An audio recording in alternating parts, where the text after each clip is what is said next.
Hi friends, welcome to IT Port.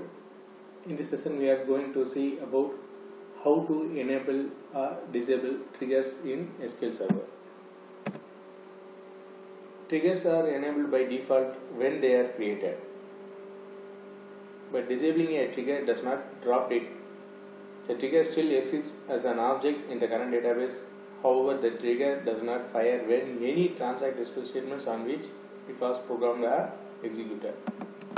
And the triggers can be re-enabled by using enable trigger statement, and the triggers defined on tables can be also disabled or enabled by using alter table. And this is the syntax to enable or disable trigger. Enable or disable trigger, the schema name, it's optional, and the trigger name, the list of trigger names are all. We can mention all on that scope. It may be a table or object, and database or all server. So we can use the disable trigger or enable trigger for the table or DDL triggers, and the server scope DDL triggers, and logon triggers, and DML triggers. Let us check the simplest example for this enable and disable. To check the student table, I'm going to create trigger insert on student table for insert.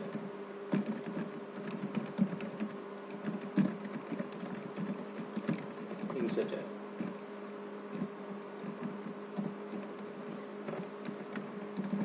Again create this for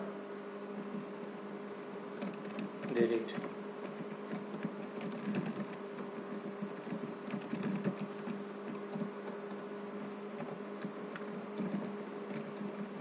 Update.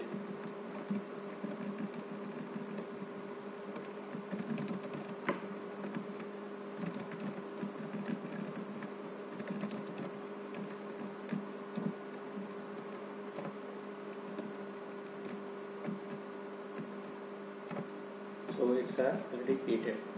So just going to insert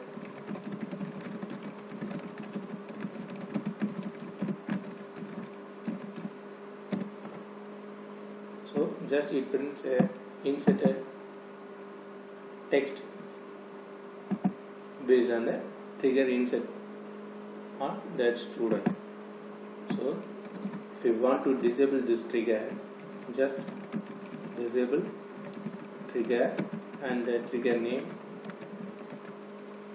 on table student. Just it disables the trigger.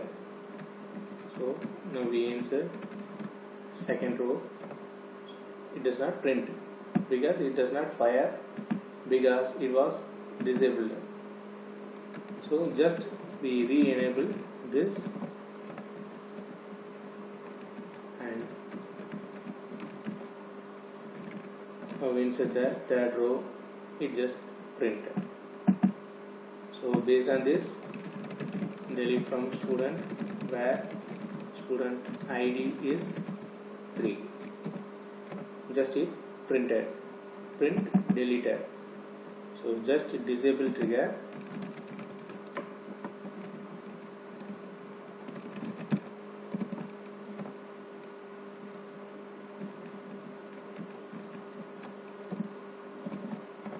disable the trigger delete, and now pass this.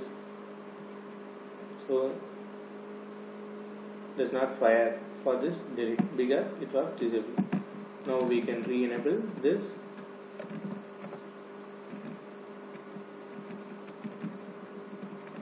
One. So now it was printed.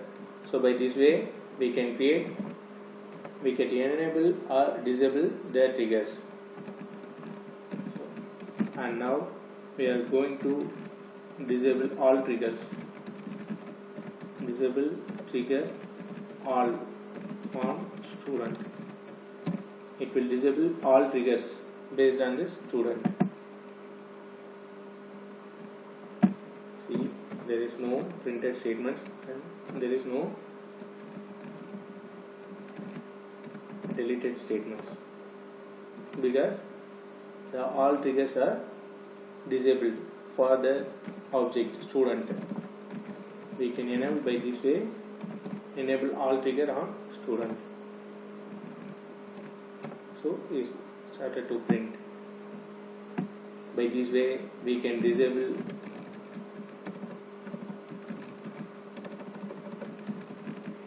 all DDL triggers by on database. This is based on all DDL triggers for that events creatable or droppable. So we can disable all triggers, all DDL triggers based on database, and we can disable all triggers on server.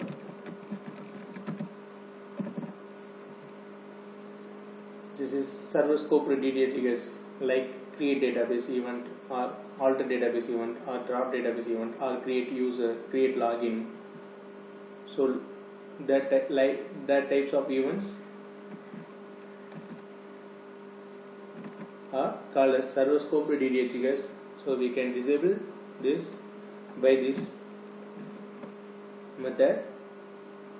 We can disable the logon triggers also. This is included for logon triggers also.